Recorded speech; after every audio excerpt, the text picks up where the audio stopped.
Hello again everyone from Tokyo, Japan, and welcome back to Japan Vintage Camera. I'm coming to you from a new location today, as my other favorite locations are too noisy with the sound of the cicadas and stuff. Today I'm coming to you from the wooden deck area behind the Tokyo Midtown Shopping Center, which is located near Roppongi in Tokyo. Now there's more than one Midtown in Tokyo. A new one was just built in the Hibiya area, which is close to the Imperial Palace in Tokyo Station. And when I was in Niseko last week, I noticed that they had built a Midtown in Niseko, which was quite surprising. And last year when we were on vacation in Hawaii, I noticed that they were building a Midtown in Honolulu, across from the Walmart near the Ala Moana shopping center. So Tokyo Midtown seems to be growing, not only in Japan and in other places. Tokyo Midtown is owned by the Mitsui Group, which is one of Japan's largest, business conglomerates or corporations. The Mitsui Group owns a lot of the real estate, or operates a lot of the real estate companies in the area.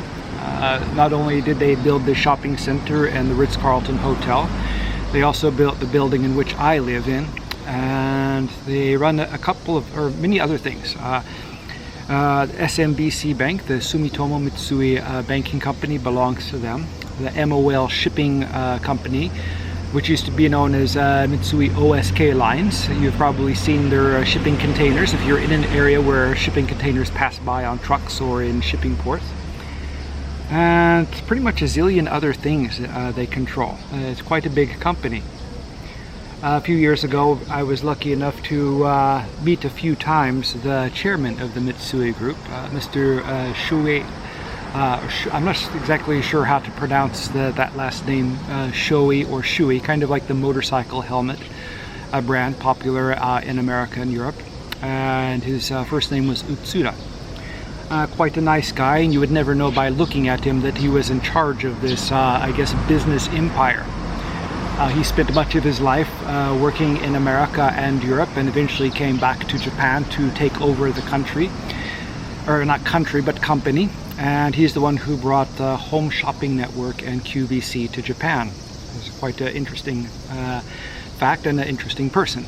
But anyway, go ahead and get started on the subject of today's video. A few months ago I made a video about the Canon F1 35mm SLR camera, and today's video is about the new Canon F1 35mm SLR camera.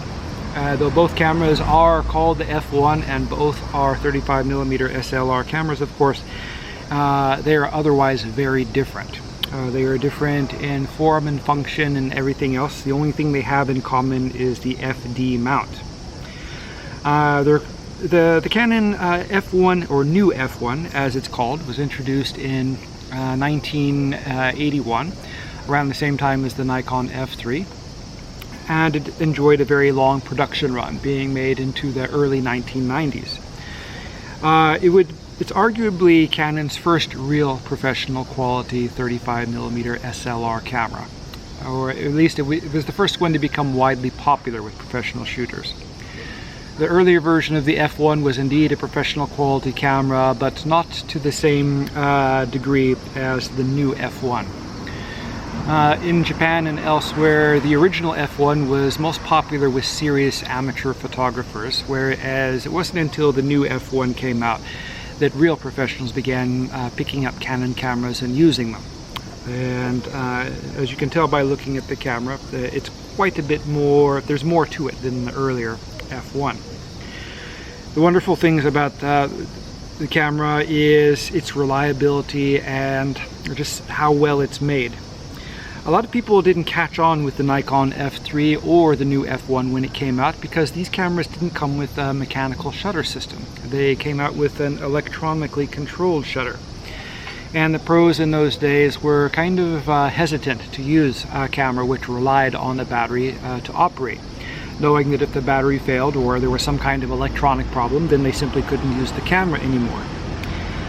Canon's first popular electronically controlled 35mm SLR camera was the EF, which closely resembled Canon's F1, but which featured an electronically controlled shutter.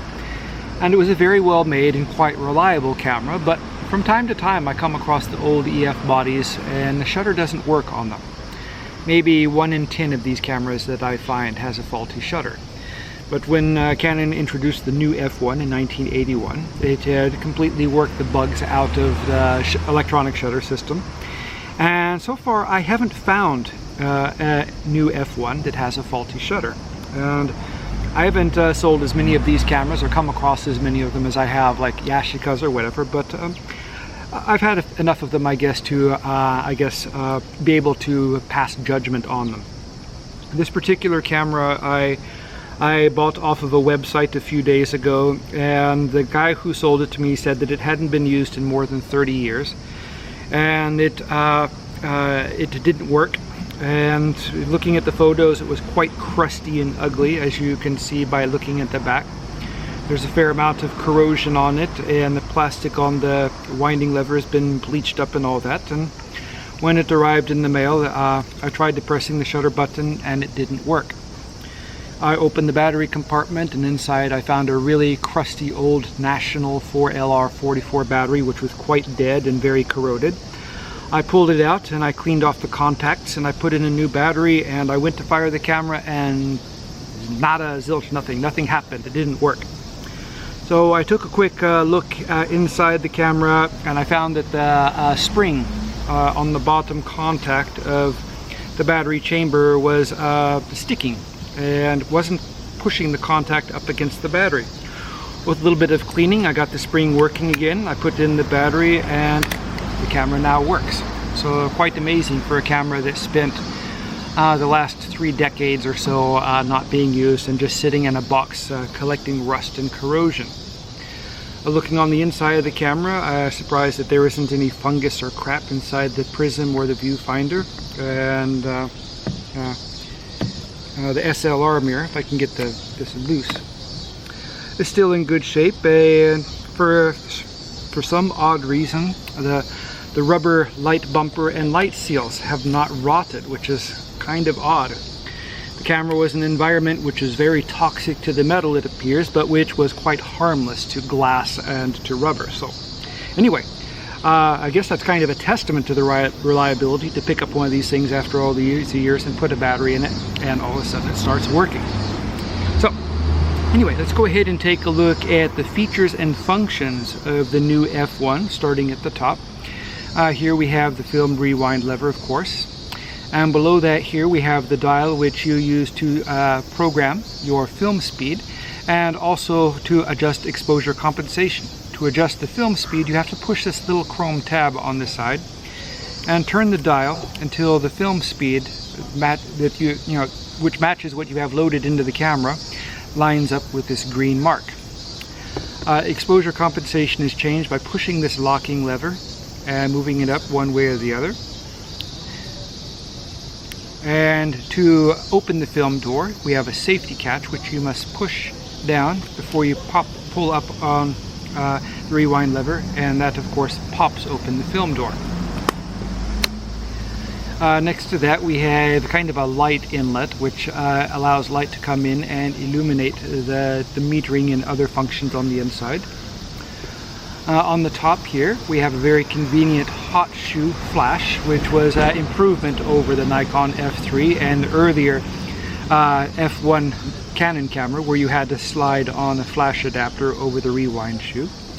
This one has the AE prism, and which has a reader which reads the shutter speed as you are operating it. This camera with this finder will offer you aperture priority automatic operation. Now you can get shutter priority automatic operation, which is a feature that the Nikon F3 didn't have, but in order to have that feature work on the new F1, you have to attach the motor drive, and we have a coupling on the bottom here.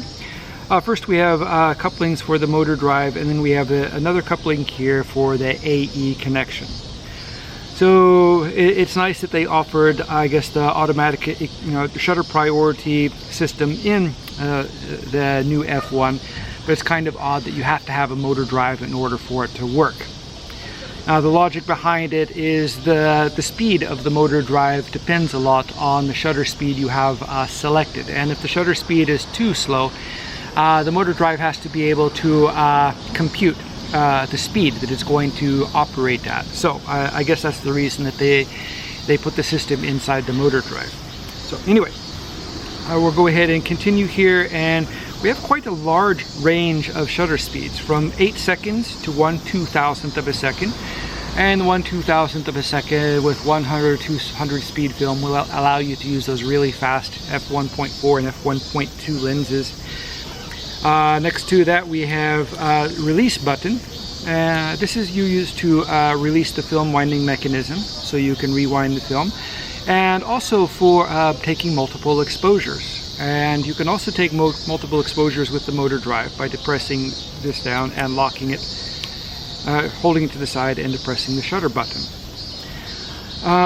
We have the shutter button here, which accepts a standard cable release, and we have a collar around here with 3 settings.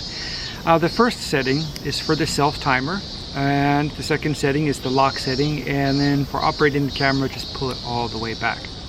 And of course here we have the film winding lever, and here we have the film counter indicator. On the back here it's quite simple and very similar to the earlier Canon F1, so this is a little bit different. We have a shutter here which goes over the eyepiece, which allows for a more accurate metering and to prevent any light, which is, say you're taking a shot on a tripod and your eye isn't blocking off the light coming through the viewfinder. The light which comes in the back can have an effect on the light meter readings, supposedly. So in order to stop that from happening, you close the viewfinder by switching up this little lever. Here we have the light meter selector switch, and it's switched to on or normal. And that's the one thing I really didn't like about the Canon F1 series. It's possible to leave the light meter on all the time. There's a hold section here. In the hold section, if you turn this down to the hold section and release it, the meter will engage for about 16 seconds, which is long enough to get, I guess, an accurate reading of the shutter and make your necessary adjustments, and then the meter will shut off. And at the bottom here we have lights. If you turn it all the way down, a light will come on and illuminate the inside of the viewfinder, so you can see what the I guess what the meter is showing, and also the selections for the aperture and the shutter speed. Moving to the bottom here, I mentioned before about the motor drive couplings, the AE coupling, and then the electronic coupling, which engages the motor drive when you have it attached. Canon made a variety of motor drives and power winders for these cameras. I think there were 2 specifically made for this camera. And unlike the earlier F1, you don't have to remove the bottom cover. At least, you don't have to remove the bottom cover to attach the motor drive. I have an old F1 which I like, and I have the motor drive on it, and you have to remove the screw on the one side, take off the bottom cover and attach the motor drive, and make sure to keep the bottom cover in a safe place so you don't accidentally forget it or leave it somewhere. Alright, moving to the front of the camera, let's see, we have, I think, let's see, battery check button, I believe is this button here, located on the left side. And over here we have the stop down meter, which allows you to stop down the aperture in the lens and preview the depth of field. And of course, this being the New F1, it accepts commonly found and easy to find and very cheap FD mount lenses. And on the top here you have another port which allows light to come in and illuminate the controls inside the prism of the camera. And of course you can remove the prism on the camera quite easily. There were a variety of focusing screens which were made for the Canon New F1, and a variety of different finders. There was an eye level finder, which was a more simple version of this without the reader for the shutter speed. And then of course this is the AE finder.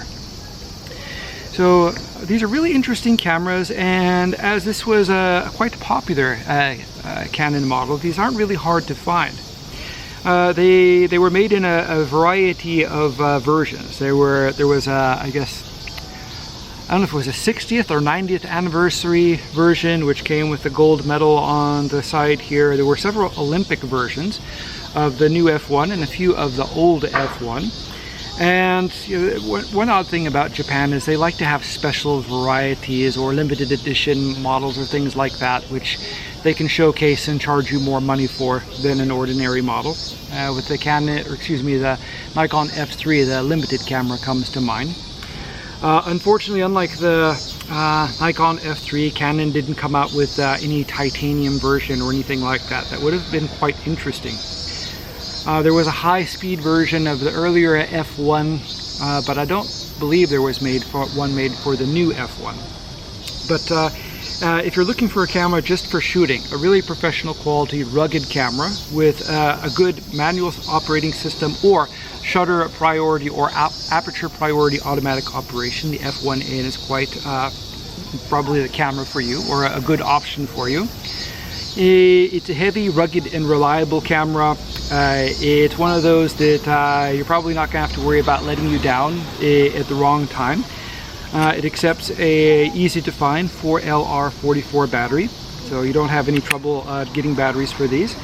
And the FD mount allows you to choose from a huge variety of lenses, from fisheye and ultra-wide angles, countless different zoom lenses, and the fast fluorite glass large aperture telephoto lenses, which were suitable for sports.